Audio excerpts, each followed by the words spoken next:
नमस्कार दोस्तों, पिछले 2 दिन से मैं बुंदेलखंड में हूँ। मेरा यहाँ आने का मकसद खदानों में काम कर रहे सहरिया जनजाति के लोग और अन्य गरीब परिवारों की जो अमानवीय स्थिति है उस पर मुझको जब जानकारी मिली, उसके बाद मैं ललितपुर जनपद में हूँ और आज मैं ऐसे गांव में मैं मज़दूरों से मिल के आया जो उनकी हालत थी वो कल्पना भी नहीं कर सकते हैं हम लोग।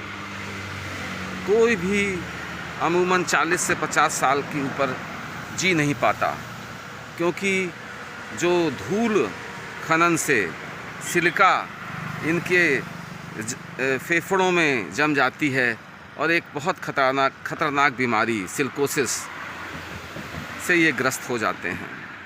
इसके प्रारंभिक लक्षण ट्यूबरकुलोसिस टीबी जैसे हैं, लेकिन ये टीबी नहीं है। ये एक लाइलाज बीमारी है जिसका अभी तक कोई इलाज नहीं सामने आया है देश में। हमारे संविधान ने इस बीमारी को एक्सेप्ट किया है, हमारे लेबर लॉज ने इस बीमारी को एक्सेप्ट किया है, लेकिन दुर्भाग्य देखिए, पिछले 20-30 सालों से हजारों श्रमिक मर चुका है, घर अनाथ हो गए। जिस गांव में मैं गया था वहाँ 300 गांव की आबादी थी और 70-80 विधवा थी। आज उस गांव के जो हालात हैं आपको इस वीडियो में दिखेंगे। सिलिकोसिस नीति है राजस्थान में, हरियाणा में, जहां आइडेंटिफाई किया जाता है खदान का वो मज़दूर जो खदान में काम कर रहा है, जिसको ये बीमारी हुई है। एक बार वो सर्टिफाई हो गई बीमारी तो उसको तत्काल 2-3 लाख रुपए मिलते हैं। अगर उसकी मृत्यु हो गई तो उसके परिवार को 2 लाख मिलते हैं और उसके परिवार को जीवन भर पेंशन मिलती है।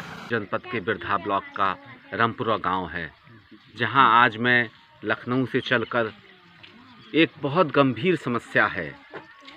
बहुत दिनों से मेरे बहुत से साथी मुझको इस बात की सूचना दे रहे थे कि यहाँ जो अनुसूचित जनजाति बाहुल्य गांव है, ये यहाँ का जो मज़दूर है वो जीविका के लिए खदान में काम करते हैं और खदान में काम करके ही उनका परिवार चलता है।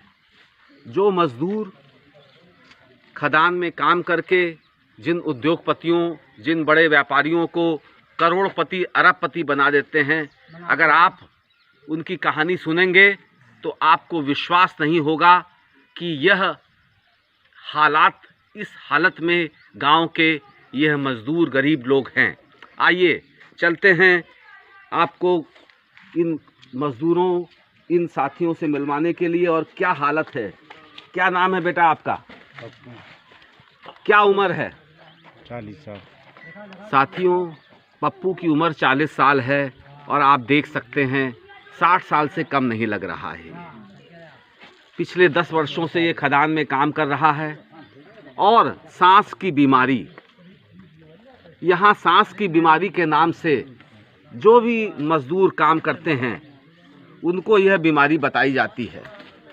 इस बीमारी के प्रारंभिक लक्षण वह ट्यूबरकुलोसिस से मिले जुले हैं, लेकिन वास्तविक रूप में सिलिकोसिस नामक यह गंभीर बीमारी है जिससे यह 40-50 साल अधिकतम इनकी जीवन रहता है।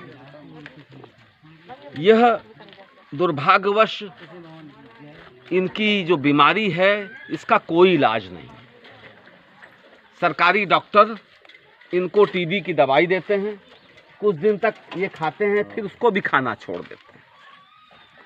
आप कल्पना कीजिए कि उत्तर प्रदेश में जहाँ भी मिनरल्स, पत्थरों की, ललितपुर में तो ग्रेनाइट से लेके ऐसे पत्थर पाए जाते हैं जो पूरे देश में नहीं पाए जाते हैं। बहुत बड़ा व्यापार, बहुत लोग करोड़पति अरबपति बन गए, लेकिन आज तक किसी ने इन गरीब मज़दूरों और इनके जीवन में जो अंधेरा छा जाता है, ये सच है परिवार के लालन पालन के लिए ये लोग खदान में काम करते हैं, पैसा भी अच्छा मिलता है, लेकिन जो हालत है इसमें तो कोई जो खदान में काम करेगा बच ही नहीं सकता है। नहीं बच सका। आधी उम्र में मुझको 40 साल मुश्किल ही हो पाया, तो 40 साल से फिर खत्म हो जाते हैं। पत्थर का काम करते हैं। अच्छा, औरतें भी करती हैं? हाँ, सब औरतें भी करती हैं। अच्छा, हाँ, साथियों, ये दृश्य जो है वो बर्दाश्त होने से भी कठिन है। और दुखद बात यह है कि इस देश में सभी राजनीतिक दल सरकार बनाने के लिए तो जोड़ तोड़ करते हैं, लेकिन वह समाज, वह गरीब लोग जिनके वोट के सहारे सरकारें बनती हैं, उनके परिवार, नौजवान, यहाँ कोई नौजवान नहीं मिल सकता इस गांव में। ये इस गांव का नहीं है, इसलिए नौजवान दिख रहा है, ये शहर का है। आप देख लीजिए, सब 40 साल की उम्र के से कम के लोग 60-70 साल के नज़र आ रहे हैं। मैं इसलिए कह रहा हूँ कि ये गंभीर बीमारी है और सरकार का कहना है कि यह बीमारी उत्तर प्रदेश में नहीं है। सबसे बड़ा दुर्भाग्य है, सरकार का कहना है सिलिकोसिस से कोई मौत नहीं हुई आज तक। और देश के 2 राज्य ऐसे हैं जहां वो स्वीकार करते हैं और उनको सहायता देते हैं, उपकरण देते हैं, मास्क देते हैं, हर चीज़ देते हैं, और यह सुनिश्चित कराते हैं कि खदान में काम करते समय यह चीज़ें व्यक्ति पहने तो उसकी उम्र बढ़ेगी। उत्तर प्रदेश इस देश का हृदय है। 23 करोड़ आबादी उत्तर प्रदेश की, इस देश की 1/4 आबादी है। अगर उत्तर प्रदेश का जनमानस खुशहाल सुरक्षित रहेगा तो हमारा देश बढ़ेगा।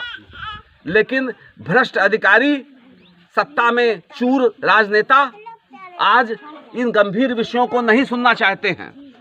मैं इस YouTube चैनल के माध्यम से बताना चाहूँगा कि आने वाले समय में संजय दीक्षित पूरे प्रदेश में जिन जिलों में खदान में काम होता है, उन मजदूरों को एक करके उनके लिए कम से कम, उनके परिवार के लिए 5 लाख रुपए से कम सहायता राशि नहीं मिलनी चाहिए, और उनके बच्चों को जीवन भर पालन पोषण के लिए एक ऐसी योजना, एक पैकेज बनना चाहिए, चाहे वो हमारे योगी जी हों, चाहे मोदी जी हैं।